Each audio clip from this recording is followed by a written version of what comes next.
Hey, hello everyone. Welcome to the channel Uniform Forces. I hope you guys are doing great. So आज की video जो है वो बहुत ज़्यादा इंपॉर्टेंट होने वाली है पेपर 2 के रिगार्डिंग और स्पेशली ऐसे के रिगार्डिंग ये वीडियो होने वाली है. And I am pretty much sure कि अगर आप ये वीडियो देख लेंगे और इसे अप्लाई कर लेंगे तो आपको फिर कोई और स्ट्रेटजी देखने की ज़रूरत नहीं है ऐसे के ऊपर.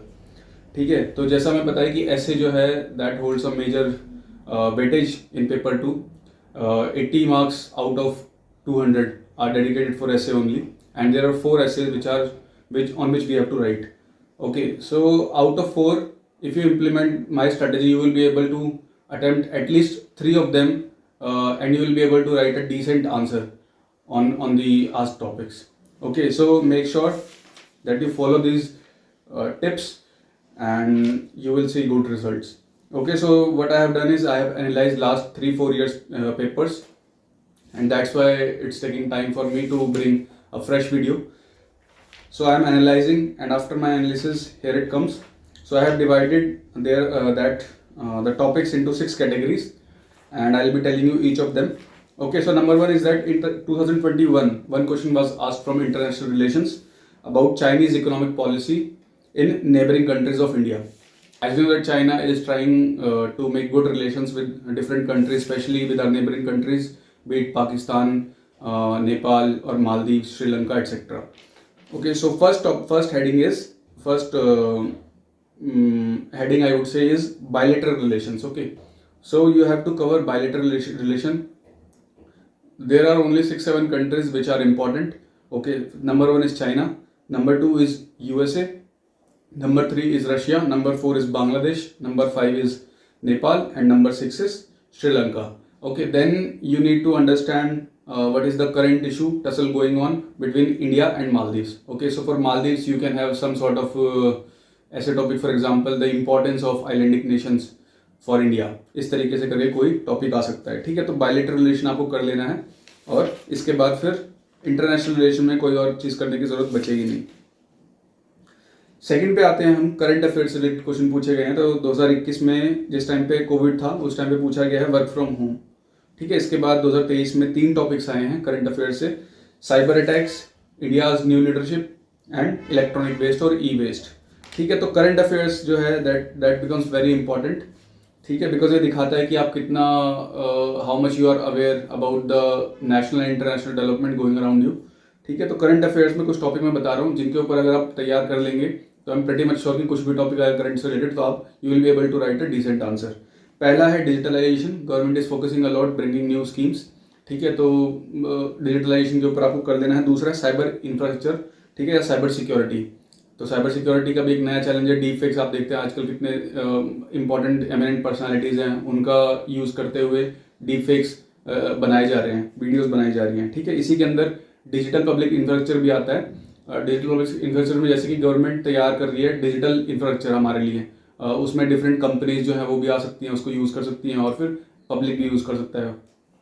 ठीक है, इसके बाद एंटरप्रेन्योरशिप के ऊपर बहुत ध्यान दिया जा रहा है. As our prime minister also says many time कि we should now move from job seeker to job giver.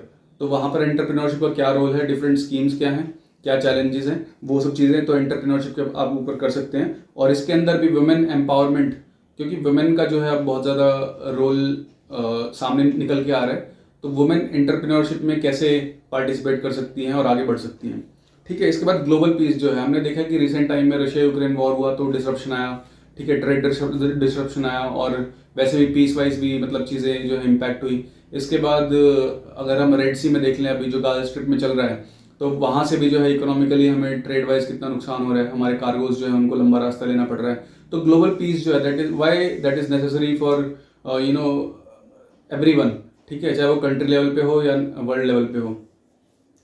और इसी के अंदर फिर आ जाता है कि हमारे कुछ ऑर्गेनाइजेशंस हैं. ठीक है, जैसे यूनाइटेड नेशंस हो गया, उसकी क्या इंपॉर्टेंस है, क्या उसमें रिफॉर्म्स की जरूरत है, वो सब चीज़ भी आपको कर लेनी है इसी के साथ साथ. इसके बाद फिनटेक आता है, फाइनेंशियल टेक्नोलॉजी.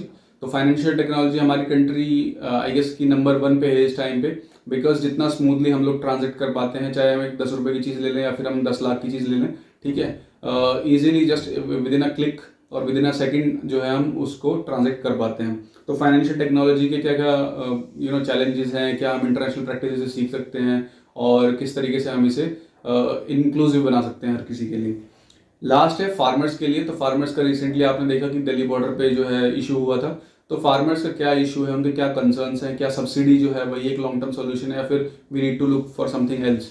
ठीक है, क्या वहाँ के लिए उन लोगों के लिए कुछ इंफ्रास्ट्रक्चर या इस तरीके का कुछ इनिशिएटिव लेना चाहिए। ठीक है, इंटरनेशनल प्रैक्टिसेस क्या हैं, इनोवेशन क्या कर सकते हैं हम। तो ये करंट अफेयर्स के अंदर आ जाएगा। इसके बाद कुछ टॉपिक्स होते हैं जो ऑल टाइम इश्यूज रहते हैं। ये ऐसे इश्यूज होते हैं which remain which are a challenge in our country for a long time, for a prolong time. Okay, तो जैसे 2021 में 2 क्वेश्चन पूछे गए, अनएम्प्लॉयमेंट और न्यू एजुकेशन पॉलिसी को मिला के पूछा गया। उसके बाद अर्बनाइजेशन के चैलेंजेस क्या है वो पूछे गए। फिर 2023 के अंदर एजुकेशन और अवेयरनेस और वुमेन इन डिफेंस ये पूछा गया। तो ऑल टाइम इश्यूज में आपको बता देता हूँ। सबसे पहला तो ये है कि SDG देख लो, सस्टेनेबल डेवलपमेंट गोल्स देखो। अगर आप देखोगे तो उसमें पहले, दूसरे, तीसरे ये आपको मिलेंगे, पॉवर्टी, हंगर, ठीक है, अनएम्प्लॉयमेंट, ये दिखेंगे आपको। तो सबसे पहले जो है अनएम्प्लॉयमेंट के ऊपर, पॉवर्टी के ऊपर आपको जो है तैयार करना है अपना कंटेंट। ठीक है, स्पेशली बिकॉज अगर आप देखेंगे हाउस होल्ड कंजम्पशन एक्सपेंडिचर सर्वे अभी रिसेंटली आया है जो NSO ने निकाला है, तो उसमें क्लेम किया गया कि पॉवर्टी अब हमारे पास सिर्फ 5-5.5% रह गई है। और इससे पहले भी अगर एक क्लेम देखें तो कुछ टाइम पहले गवर्नमेंट ने डेटा रिलीज किया था जिसमें बताया था कि मल्टी डायमेंशनल पॉवर्टी के अंदर जो है 24.8 करोड़ पुअर्स जो हैं they have come out of the poverty. तो ये इस तरीके के जो क्लेम्स हैं वो बहुत आ रहे हैं आजकल पॉवर्टी से रिलेटेड। तो आपको इसकी कमिटीज़ देख लेंगे, तेंदुलकर कमेटी या लकड़वाला कमेटी, क्या स्टैंडर्ड्स हैं या क्या हमें इसका जो पॉवर्टी मेजर करने का जो स्टैंडर्ड्स है उसमें कुछ चेंजेस आने पड़ेंगे। Because over a period of time सिर्फ खाना और पानी जो है ज़रूरत नहीं रह गया है, इसके अलावा एजुकेशन, हेल्थ केयर, ये सब चीज़ें भी, फाइनेंशियल इंक्लूजन, ये सब चीज़ें भी बहुत इंपॉर्टेंट हो गई हैं। तो इन सबको कैसे मिला के एक नया इंडेक्स बनाया जा सकता है वो उस चीज़ के ऊपर। फिर वुमेन रोल का आता है। वुमेन रोल मैंने जैसे बताया बहुत जगह पे, ना सिर्फ हमारे डिफेंस फोर्सेस के अंदर बल्कि हमारी कंट्री में एंटरप्रेन्योरशिप में मैंने आपको बताया, हमारे साइंस टेक के अंदर। तो वुमेन का क्या रोल है, क्या चैलेंजेस हैं, कैसे उनको आगे जा सकते हैं वो सब चीज़ें। फिर फाइनेंशियल और डिजिटल एजुकेशन जो है, तो अभी हमारा नॉर्मल एजुकेशन का गोल तो हमारा ऑलमोस्ट पूरा हो चुका है कि हम काफ़ी लोगों को फाइनेंशियली मतलब एजुकेशन वाइज लिटरेट कर पा रहे हैं, उनको पढ़ना आता है, लिखना आता है। बट देन प्रॉब्लम क्या है कि फाइनेंशियली जो है अभी हम लोग साउंड नहीं हुए, फाइनेंशियल लिटरेसी बहुत ही कम है और डिजिटल लिटरेसी बहुत ही कम है। तो अगर हम इसको बढ़ाएंगे, इस पर काम करेंगे, then only we can make sure कि हम फाइनेंशियली इंक्लूसिव सोसाइटी बना पाएँ, सिर्फ मेल के नहीं, वुमेन के लिए भी। इसके बाद अर्बनाइजेशन जो है ऑल टाइम चैलेंज रहता है because now people are shifting from rural areas to urban areas, so there is a lot of pressure on the resources available in the urban areas।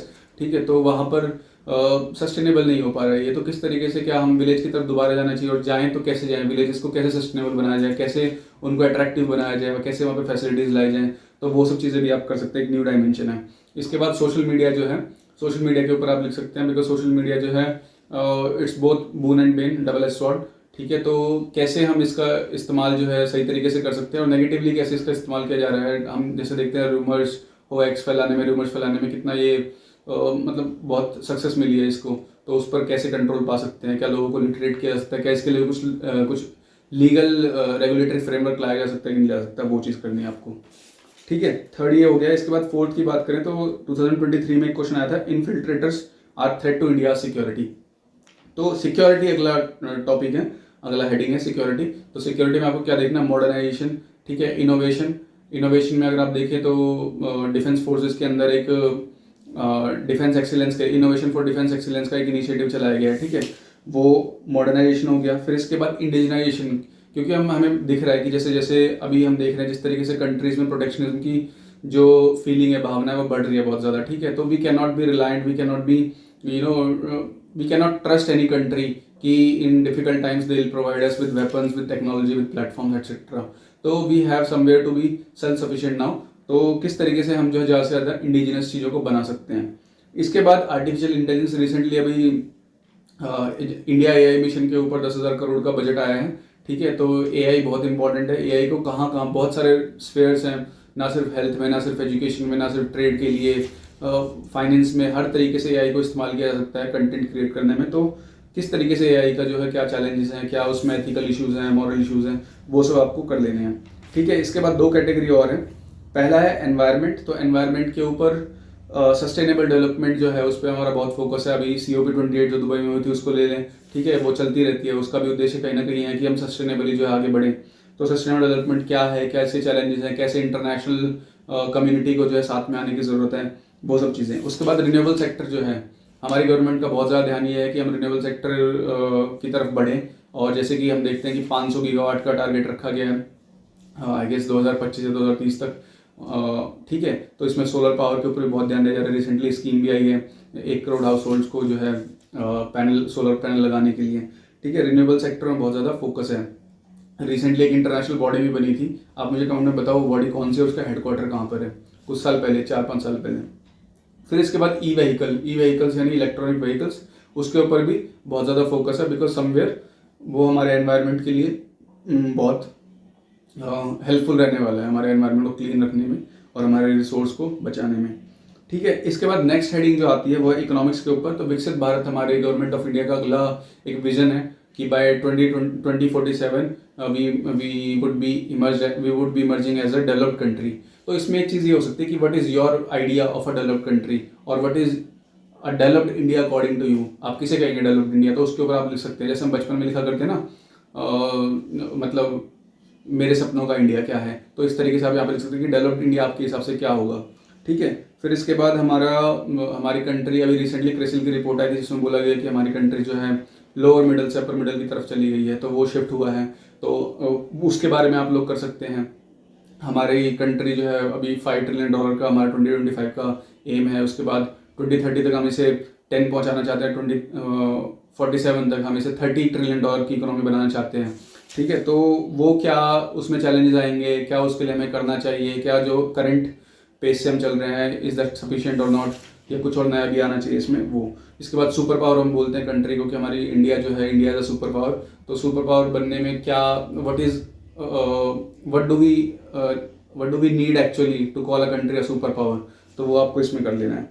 तो इस तरीके से टोटल ये 6 heading बताई है मैंने आपको। अगर आप इनको कवर कर लेंगे, सोर्सेज मैंने आपको बताए हैं, एनसीईआरटीज मैंने पिछली वीडियो में बताई थी, उन सबको पढ़ो, करंट अफेयर्स पढ़ोगे, थोड़ा चैट जीपीटी का इस्तेमाल करोगे, इतना बहुत सफिशिएंट रहेगा आपके पास। कुछ आप करंट अफेयर्स भी कर रहे होगे तो उसमें से भी आप डेटा ले सकते हैं, तो ये मोर देन एनफ रहेगा। बहुत ज़्यादा सोर्सेज के पीछे भागने की जरूरत नहीं है, XYZ इतने सोर्सेज करने की जरूरत नहीं है, एक ही कोई करंट अफेयर्स उठाना।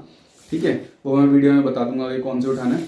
और ऐसे जो है किस तरीके से लिखा जाएगा, उसकी एक पूरा कंटेंट मैंने तैयार कर लिया, तो नेक्स्ट वीडियो जो है मैं उसी के ऊपर लाऊंगा कि ऐसे आप किस तरीके से बेहतर ऐसे लिख सकते हैं, बढ़िया ऐसे लिख सकते हैं। अगर आपको मेरे वीडियोस पसंद आ रहे हैं, please subscribe it, because subscription से क्या होता है कि एक मेरा मोटिवेशन बना रहता है कि हाँ, जो कंटेंट मैं डिलीवर कर रहा हूँ that is being liked by my public. ठीक है, पसंद आ रहा है लोगों को, और अगर कुछ सजेशन है तो आप लोग कमेंट में वो भी डाल सकते हैं। I definitely try to incorporate them in my subsequent videos. Like the video, share it with your friends, comment what are your thoughts on my video. I'll see you next video.